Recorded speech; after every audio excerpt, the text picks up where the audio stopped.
Hi friends, welcome back to my channel. నా రాజకాంత బ్లాగ్స్కి స్వాగతం సుస్వాగతం అండి. నేను ఇప్పుడు జొన్న రొట్టె చేస్తున్నాను. ప్రాసెస్ అంతా చూసి నేర్చుకోండి. ఇంతకుముందు అయితే మన ఛానల్లో పెట్టలేదు కాబట్టి ఇప్పుడు నేను చేస్తున్నాను. చూడండి ఫ్రెండ్స్, ఆరోగ్యానికి ఎంతో మేలు చేసే జొన్న రొట్టెని తింటే ఒంటికి చాలా మంచిదండి. చూస్తున్నారుగా, ఎంతో మెత్తగా మృదువుగా ఉండే జొన్న రొట్టెను ఇప్పుడు ప్రాసెస్ అంతా మీకు చేసి చూపిస్తాను ఫ్రెండ్స్. నేను ఈ బౌల్తో అయితే జొన్నపిండి తీసుకుంటున్నాను. తర్వాత అదే బౌల్తో 3/4 వంతు వాటర్ అయితే తీసుకుంటున్నాను. ఇప్పుడు ఈ వాటర్ని మనము స్టవ్ పైన పెట్టి మరగనిద్దాము. అందుకోసం నేను కాస్త పెద్ద గిన్నెనైతే స్టవ్ పై పెట్టుకుంటున్నాను. ఇందాక చూపించిన 3/4 వంతు వాటర్ని అయితే గిన్నెలో పోసుకొని కాస్త సాల్ట్ వేసి నేను మరిగించుకుంటున్నాను. వాటర్ మరుగుతుండగా స్టవ్ ఆఫ్ చేసి ఇందాకటి పిండి అయితే మొత్తము వేసి కలుపుతున్నాను. వేడి వాటర్లో మొత్తము పిండి తడిసేలా కలుపుకోవాలి. పిండి మొత్తము బాగా కలుపుకున్నాక దీనిపైన వేడి చల్లారకుండా మూత పెట్టాలి. పిండి గోరువెచ్చగా అయ్యాక వేరే పెద్ద పాత్రలోకి షిఫ్ట్ చేసుకోవాలి. షిఫ్ట్ చేసుకున్నాక పిండిని మర్దన చేసుకుంటూ కలుపుకోవాలి. జొన్న రొట్టె చేయడం అనేది పెద్ద టాస్క్ అని అనుకుంటారు, కానీ టెక్నిక్ తెలిస్తే ఇది చాలా ఈజీ అండి. రొట్టె స్మూత్గా బాగా రావాలంటే పొడిపిండిని మరిగిన నీళ్ళల్లో వేసి ఇలా మర్దన చేస్తూ కలుపుకోవాలి. పిండిని ఎంత బాగా పిసికితే అంత బాగా స్మూత్గా వస్తుంది జొన్న రొట్టె. ఇలా బాగా కలుపుకున్నాక కాసేపు పక్కకు పెట్టుకొని రెస్ట్ ఇద్దాము. తర్వాత తగినంత పిండి తీసుకొని ఉండలా చేసుకొని ఇలా వీడియోలో చూపిస్తున్న విధంగా జొన్న రొట్టెనైతే చేయాలి. నేనైతే ఈ రొట్టెను వేళ్ళతోనే చేస్తాను. ఇలా వేళ్ళతోటి ప్రెస్ చేస్తూ తిప్పుతూ చేయాలి.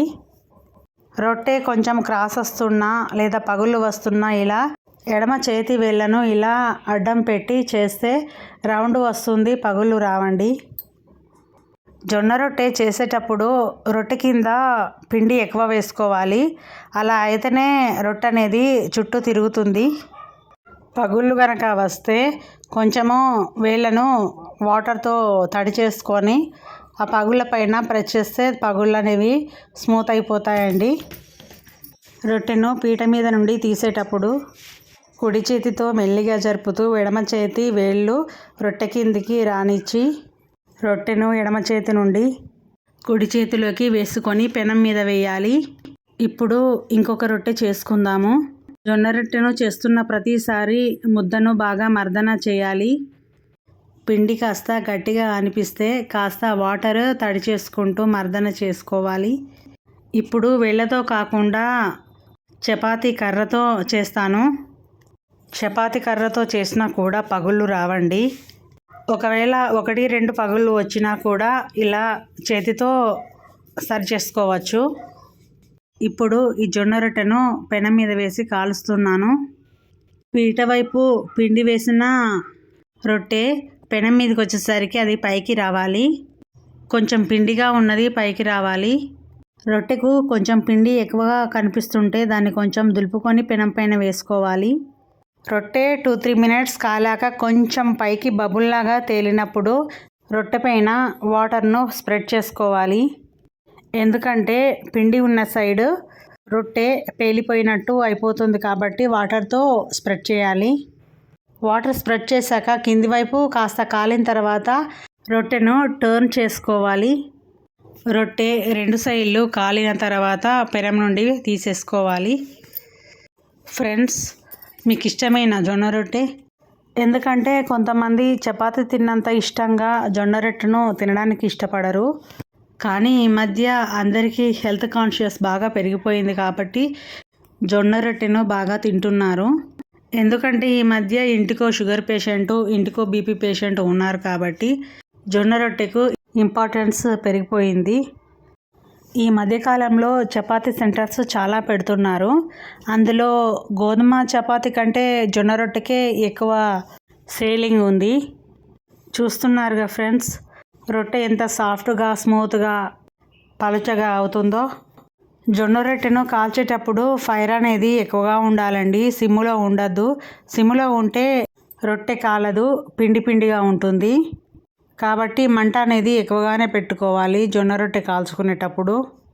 జొన్న రొట్టెపై వాటర్ స్ప్రెడ్ చేస్తున్నప్పుడు చేయి కాలుతుంది అనుకుంటే ఒక క్లాత్ను వాటర్లో డిప్ చేసి పైన స్ప్రెడ్ చేసుకోవచ్చు. రొట్టె కాల్చుకునేటప్పుడు ఫైర్ ఏమైనా అటు ఇటు ఉంటే జొన్న రొట్టె సరిగా కాలదు. అప్పుడు ఇలా తిప్పుకుంటూ కాల్చుకోవాలి. నేను ఇప్పుడు ఇంకొక రొట్టెనైతే కాల్చుకుంటున్నాను ఫ్రెండ్స్. ఇప్పుడు దీనికి నేను వాటర్ అయితే స్ప్రెడ్ చేయట్లేదు, ఎందుకంటే ఈ పిండిని నేను ఇంకా చాలా సాఫ్ట్గా పలుచగా చేసుకున్నాను. చూస్తున్నారుగా ఫ్రెండ్స్ జొన్న రొట్టె ఎలా పొంగుతుందో. ఇప్పుడు చపాతీని నేను కవర్ పైన చేస్తున్నాను ఫ్రెండ్స్. ఇప్పుడు ఆయిల్ పెట్టి చేస్తాను చూడండి. ఇలా పాలిథిన్ కవర్ పైన చేయొచ్చు, నేనైతే ఆయిల్ కవర్ పైన చేస్తున్నాను.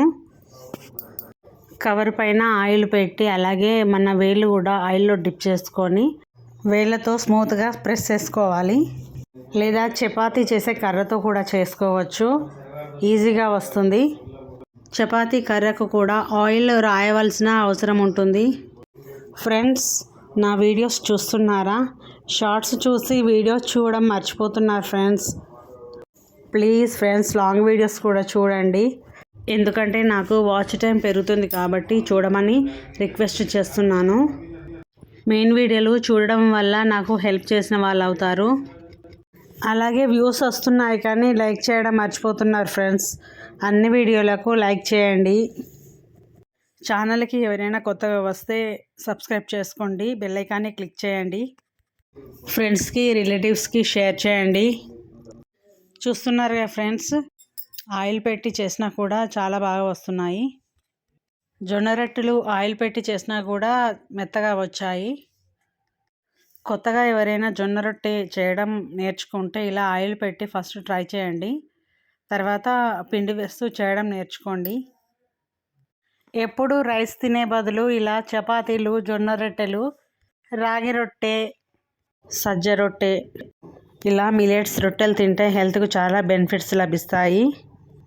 అందరు కూడా ఆఫ్టర్నూన్ భోజనంలోకి అన్నం తీసుకొని డిన్నర్లో ఇలా చపాతీస్ కానీ రొట్టెలు కానీ తీసుకుంటే హెల్త్కి చాలా మంచిది. డైజెషన్ కూడా చాలా బాగుంటుంది. చూస్తున్నారు కదా ఫ్రెండ్స్, నేనైతే జొన్న రొట్టెనైతే చేశాను, 2-3 రకాలుగా చేశాను. మీకు ఏది ఈజీ అనిపిస్తే అలా చేసుకోండి.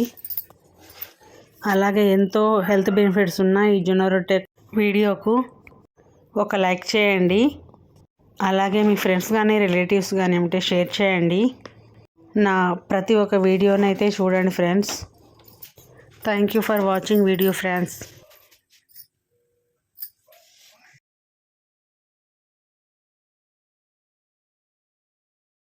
నేనైతే ఇప్పుడు కర్రీతో జొన్న రొట్టెనైతే టేస్ట్ చేస్తున్నాను ఫ్రెండ్స్.